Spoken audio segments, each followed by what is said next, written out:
मंत्र पे किसान संसद को चलते हुए 3 दिन हो गए और आज महिला संसद का आयोजन किया जा रहा है। क्या एजेंडा है इसमें आज? देखिए, एजेंडे जो हमने डिवाइड किया है, ये संसद चलेगी। ये संसद जो किसानों का संसद है, ये तीसरा दिन है और आगे भी चलेगा।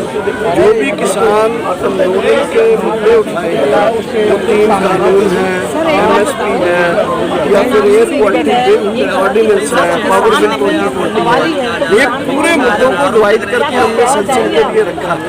आज की महिला संसद के लिए हमने कम्युनिटी एक्ट, जिसमें सरकार ने अभी संशोधन किया है, वो संशोधन गलत किए हैं, उसके चर्चा के लिए आज ये बिल हम रखेंगे कि सरकार उन सीटों को वापस ले और 1955 का जो किया गया है वही हमारे आम जनता के लिए ठीक था, क्योंकि महिलाओं का होर्डिंग चीज़ों की महंगाई से काफ़ी वास्ता पड़ता है, काफ़ी बड़ा, इसलिए उनका MSP और दूसरे के साथ साथ उनके लिए हमने सेक्शन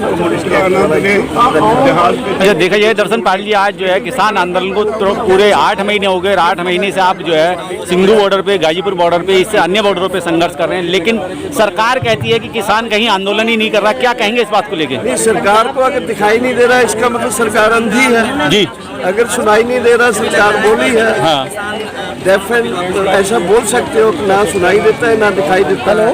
मुझे नहीं लगता मीडिया वाले लोग बताएं कि आपको पता है चलता है किसान आंदोलन या नहीं।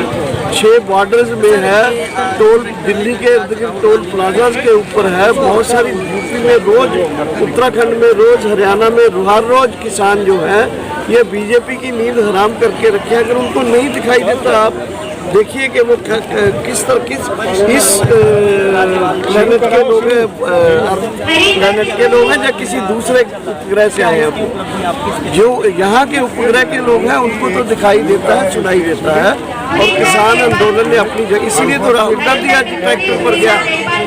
अगर आंदोलन नहीं है तो ये जो पार्लियामेंट के अंदर इतने संसद जो हैं, इस संसद को चलने नहीं दे रहे। वो क्यों नहीं चलने दे रहे? आंदोलन बाहर है तभी अंदर लड़ाई हो रही है। और 8 महीने से पूरा मीडिया जानता है, पूरा नेशनल इंटरनेशनल मीडिया में आर्टिकल आ गए हैं, पूरे एपिसोड चले हैं इसके ऊपर। तो अगर इसको नहीं मानना, ना माने।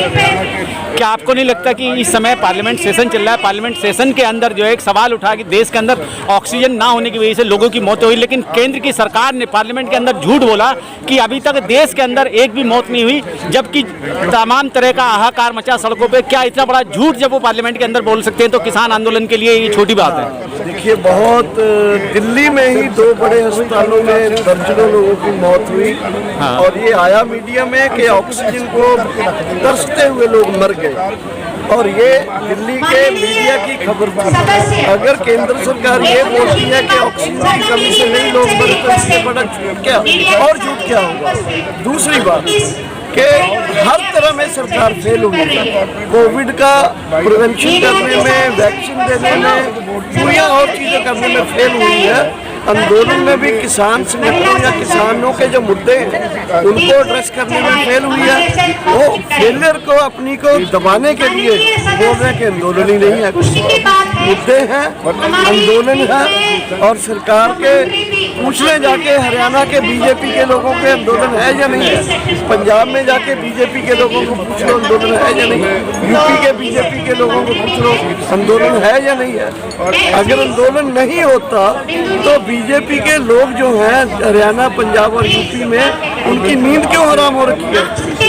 दर्शन पाल जी, एक सेकंड दर्शन पाल जी, जिस तरीके से जो है किसान पिछले 8 महीने से बॉर्डरों पर आंदोलन कर रहे हैं, ये तो सबको पता लग गया मीडिया के माध्यम से, लेकिन कहीं ना कहीं केंद्र सरकार जो है कभी आपको आतंकवादी बताती है, कभी खालिस्तानी बताती है, कभी जो है किसी से पैसा आ रहा है इसलिए आंदोलन कर रहे हैं। यहाँ तक कि अब केंद्र की सरकार की मंत्री ने आपको मवाली तक कह डाला। क्या कहेंगे इन बातों को लेके? देखिए, ये मैं फिर कहना चाहता हूँ कि किसान जो पछड़ी हुई कम्युनिटी है, जिसमें इग्नोरेंस है, पढ़ाई कम है, बहुत सारी डेवलपमेंट नहीं है, जो अमीर कम है, उनको कुछ भी बोलते रहो, मवाली बोलो, इनकी मर्जी है ये। लेकिन मैं ये पूछना चाहता हूँ कि ये वो लोग हैं जिन लोगों की पैदा की हुई चीज़ें सुबह चाय से शुरू होती हैं, रात के डिनर तक चलती हैं जी, और जिनकी पैदावार से जिंदगी है, जिंदगी रहती है और जिंदगी चलती है।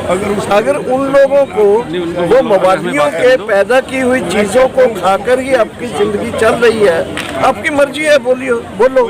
लेकिन मेरे लिए वो मवाली लोग हैं, वो एंटी नेशनल लोग हैं, देशद्रोही और विरोधी वो लोग हैं जो झूठ भी बोलते हैं और अपनी जनता का जो सच में मुद्दे हैं उसको एड्रेस करने के लिए तैयार नहीं है। वो एकदम देशद्रोही लोग, विरोधी लोग हैं। उनके ऊपर असल में वो कभी जनता की कचहरी में आए तो पता चलेगा कौन लोग हैं। क्या आपको लगता है कि जिस तरीके से जो है सत्ता परिवर्तन बंगाल के अंदर हुआ, क्या अन्य अभी 5 राज्य के अंदर चुनाव है, क्या कांग्रेस आंदोलन से उन 5 राज्यों में फर्क पड़ेगा? देखिए, मुझे लगता है कि पंजाब तो मैं 100% बोल सकता हूँ कि बीजेपी दिखाई नहीं देगी। नंबर 1। यूपी उत्तराखंड हमारा अभी कर्म भूमि है, वहाँ हम आज लखनऊ में हमारी प्रेस कॉन्फ्रेंस हो रही है और यूपी उत्तराखंड मिशन आज हम लखनऊ में हमारे साथी गए हुए हैं, मुकेश कैद जी, डल्लेवाल जी, कक्का जी, वहाँ अनाउंसमेंट होगा और यूपी में आंदोलन जो है और तेज तीव्र होगा अभी। और यूपी में बीजेपी को जो आने वाले दिनों में इस आंदोलन की गर्मी यूपी में और ज़्यादा सहनी पड़ेगी। क्या लगता है आपको, क्या निर्णय होगा इस बार जो है जनता का किसान आंदोलन को लेकर? क्या भाजपा बनी रहेगी या जाएगी? हमारे लिए बोलना मुश्किल है, लेकिन हम यूपी में बीजेपी को उसी तरह उसकी नींद हराम परेशान करेंगे जैसे पंजाब और हरियाणा में हो रही है। वो 2022 में क्या होगा उसके बारे में आने वाले दिनों में। दर्शन जी, बार सरकार कह रही है Press the bell icon on the YouTube app and never miss another update.